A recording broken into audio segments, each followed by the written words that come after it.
Punjab police ने इमरान खान साहब पर केसेस के हवाले से एक रिपोर्ट अदालत में लाहौर हाई कोर्ट में जमा करवाई। उसमें उन्होंने ये बताया कि 47 उन पे केसेस हैं जिनमें 302 की दफ़ात भी कहीं पे अट्रैक्टेड हैं और एंटी टेररिज्म एक्ट की दफ़ात भी अट्रैक्टेड हैं, so on and so fourth. उसमें काफ़ी सारी ताज़ीरात लगी हुई। खैर एनीवेज, मामला ये है कि उन्होंने साथ ये भी कहा है कि 15 केसेस में उन्होंने डिक्लेयर कर दिया कि इमरान खान साहब मफरूर हैं। मतलब पंजाब पुलिस ये बता रही है कोर्ट को कि 15 केसेस में इमरान खान साहब मफरूर हैं। हम उनकी बनी गाला रिहाइशगाह गए, हम जमान पार्क गए, वहां पे वो नहीं मिले। किसको नहीं पता पाकिस्तान में कि इमरान खान पिछले साल से कहां पर है, लेकिन पंजाब पुलिस को नहीं पता। ये मजाक उड़वाने के मुतरादिफ है। DGISPR ने भी प्रेस कॉन्फ्रेंस के अंदर, और राइटली सो, उन्होंने कहा कि क्यों नहीं प्रोसिक्यूशंस हो रही हैं और क्यों नहीं सजाएं हो रही हैं उन लोगों को, अदालतों से वो छूट क्यों जाते हैं। अदील सरफराज साहब कि ये 9 मई के केसेस, मुझे क्या मतलब, हर बंदे को नजर आ रहा है कि पंजाब पुलिस खराब कर रही है। और हमारा जो इदारा है वो जो शिकवा करता है कि क्यों नहीं अभी तक यहाँ पे सजाएं हुई, तो पंजाब पुलिस से पूछना चाहिए कि वो केस खराब कर रहे हैं। कल की बात है कि वो 15 केसेस में कह रहे हैं कि इमरान खान साहब मफरूर है। अदील भाई तो बिल्कुल, एक तो बात यह है ना कि पॉलिटिकली मोटिवेटेड जब केसेस हों तो फिर ऐसा ही होता है। और पंजाब पुलिस का तो ट्रैक रिकॉर्ड हम सबके सामने है, और 9 मई में जो कुछ हुआ उसमें पंजाब पुलिस का ये किरदार ना होता तो शायद ये मामलात इस हद तक पहुंचते भी नहीं। और ये बात तो अब किसी से ढकी छुपी नहीं है कि जो लोग जिनको इंडाइट किया जा रहा है या जिन लोगों के ऊपर मुकदमात चल रहे हैं, इवेंचुअली ये गालिबन इसमें कुछ तो ये चीज भी है कि केसेस शायद मजबूत नहीं है। और दूसरी बात ये है कि जो लोग पुलिस में शामिल हैं, जिन लोगों ने ये तमाम तर प्रोसिक्यूशन का काम करना है, बस वो लोग अपना काम सही अंदाज में नहीं कर पा रहे। इसी वजह से सुप्रीम कोर्ट ऑफ पाकिस्तान के भी एक बेंच ने बहुत से लोगों को जमानत दे दी है, और एक जानिब एक प्रेशर बिल्ड किया जाता है। मुझे तो बेसिकली नजर यही आता है कि मकसद शायद कुछ और है। मकसद सिर्फ यही है कि खबरें चलनी चाहिए, और ये जो 9 मई का एक शोर है ये मचना चाहिए, उठना चाहिए, मीडिया के अंदर बात होनी चाहिए, रोजाना नए नए मुकदमात में नई नई पेशरफ्त होनी चाहिए। ये जितना शोर मचेगा उतना ही उस मामले को हाइप दी जाएगी। लेकिन शोर के अलावा अदील सरफराज साहब, बड़ा सीरियस कंसर्न है फौज का यहाँ पे कि भाई जिन्होंने फौजी इंस्टॉलेशंस पे हमला किया, और बिल्कुल दुरुस्त है उनका कंसर्न, उनको सजाएं क्यों नहीं हो रही हैं और वो छूट क्यों जाते हैं, जमानतें क्यों मिल रही हैं। और वहां की कोशिश तो होनी चाहिए। अब सिर्फ ये टीवी पे चलाने के लिए तो नहीं है मामला, इसका प्रॉपर तरीके से इसको प्रोसिक्यूट किया जाता तो अभी तक शायद कुछ हो जाता।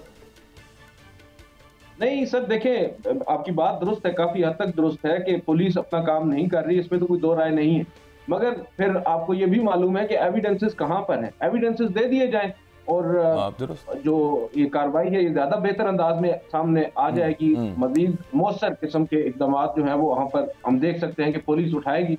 बहुत सी चीजें हैं सर। मैं इसी वजह से ये बात कह रहा हूँ कि ये पूरा मामला जो है पॉलिटिकली मोटिवेटेड कर दिया गया है। इसको महज एक नैरेटिव बिल्डिंग के लिए इस्तेमाल किया जा रहा है, और तमाम फ्रीकैन की तरफ से किया जा रहा है। मैं एक ही बात नहीं कर रहा, तमाम लोग इसको यूज कर रहे हैं, और इसी वजह से जो जिम्मेदारान हैं वो छूट कर बाहर आ जाते हैं, और जो बेगुनाह है वो आज भी अंदर बैठे हैं, वो बाहर नहीं निकल पा रहे। अच्छा, आप तो यहाँ पे ATCs के अंदर ये केसेस कवर कर रहे हैं, आप देख रहे हैं साहब, यहाँ पे क्या मामला चल रहा है सर? शवाहिद क्यों नहीं पेश हो रहे अभी तक फर्द जुर्म क्यों नहीं आए दोस्तों की?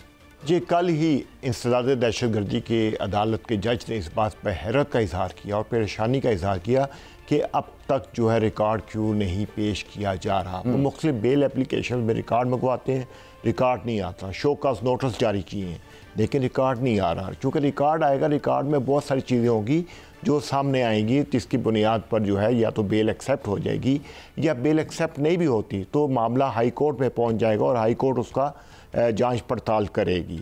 देखिए, मफरूर कह दिया, कल को ये जब जाके यही हाई कोर्ट पूछेगी कि आपने इसके लिए किसी के इश्तिहारी करार देने के लिए कोई कार्रवाई की, क्या आपको नहीं पता कि वो कैदी कहाँ पर है, वो मफरूर कहाँ पर है, आपने क्या कोशिश की? सिर्फ ये कह देना कि मैं एक जगह पे गया या दूसरे मुकाम पे गए, वो नहीं मिले, वो कैसे मिल सकते हैं? तो बात यह है कि इसमें जितनी भी एविडेंस है वो इस कदर कमज़ोर है जो इन मुकदमात को कमज़ोर कर देगी।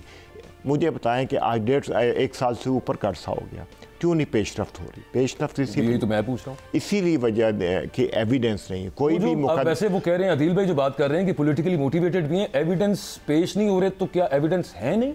देखें, एविडेंस होती तो आ जाती। अच्छा। एविडेंस कहाँ पर है, किस तरह ये मुकदमे बनाए गए, ये आने वाले वक्त में चीज़ें पता चलेंगी। एक यहाँ पे त्यारा अगवा हो गया था 1981 में, तो उसके आज सारे लोग बाहर घूम रहे हैं। अल-जुल्फ़िकार वाला, उसके तो एक वकील साहब थे, वो उसके में साजिश में सज़ा हुई, आज वो वकील बने हुए हैं। तैयब भाई, आप मेरे साथ हैं?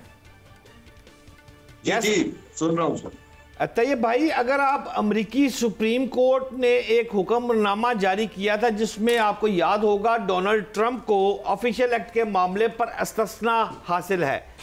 अच्छा, अब अगर अमेरिकी सुप्रीम कोर्ट ने ये फरमाया तो उसके साथ पाकिस्तान की सुप्रीम कोर्ट ने पीटीआई की मखसूस नशिस्तों का फैसला दिया, तो तीसरी जानब हुकूमत जो है उसने फैसला रोकने के लिए इलेक्शन एक्ट में तरमीम कर दी।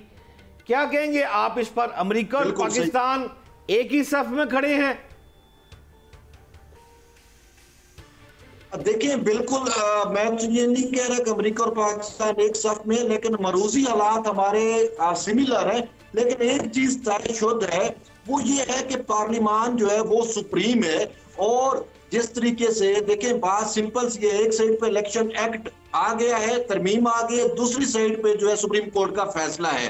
अब अगर ये फैसला काबिल अमल होता, मैं एक टेक्निकल बात सर समझने वाली बात है, इलेक्शन कमीशन ने इस फैसले पे जुज़वी अमल किया, पूरा अमल क्यों नहीं हो सका? 39 वाली फहरिस्त पे अमल हो गया, 41 वाली पे क्यों नहीं हो सका? इलेक्शन कमीशन ने डेडलाइन से पहले ही सुप्रीम कोर्ट में एक वजाहत के लिए एक दरखास्त दी कि हमें बताएं कि इन 41 को हम किस कानून के तहत, किस चीज के तहत जो है वो हम जो है वो नशिस्तें फराम करें या पीटीआई के इनको उम्मीदवार शामिल करें। लेकिन इन चैम्बर सहूलत वो उसके लिए दिया था, लेकिन इन चैम्बर वजाहत नहीं की। जजेस को भी समझ आ गया उसमें क्या था कि तहरीक इंसाफ के जो सर्टिफिकेट जमा कराए हुए थे उस पर चेयरमैन के दस्तखत नहीं थे। जब दस्तखत नहीं थे तो मंसूर अली शाह साहब या 8 जजेस जो है वो चेयरमैन के दस्तखत नहीं करा सकते। ये टेक्निकल बात थी जो हम सब मिस कर रहे हैं। फैसला काबिल अमल नहीं था। अच्छा, फिर पार्लियामान ने कानून बना दिया। अब फैसले पे अमल दरामद के लिए पहले इनको पार्लियामान को बिल्डोज करना पड़ेगा। फिर अच्छा, ये ठीक है, ये इंतजामिया के खिलाफ तौहीन अदालत कर सकते हैं, लेकिन क्या स्पीकर कौमी असम्बली के खिलाफ तौहीन अदालत हो सकती है? नहीं हो सकती, क्योंकि इंतजामिया के खिलाफ तो हो सकती है। इंतजामिया पाबंद है सुप्रीम कोर्ट पे फैसले पे अमल दरामद करने के लिए, स्पीकर कौमी असम्बली पाबंद नहीं है, वो सुप्रीम है। तो ये भाई आपने तो एक रास्ता दे दिया हुकूमत को कि किस तरह से वो रास्ता रोक सकते हैं। बात भाई कुछ कहना चाह रहे हैं आपकी बात? जी, एक तो मैं ये कहना चाह रहा हूँ, ये जो फैसला है एक्सरेटी फैसला, ये सब्सटेंशियल जस्टिस है, उसके तहत आया है। और जब भी कोई पटिशन आती है उसमें प्रे की जाती है, तो मेरे भाई तैयब साहब भी और अदील साहब भी जानते हैं, उसके साथ एक लफ्ज़ लिखा जाता है, जुमला any other relief. Any other relief से क्या मुराद होती है?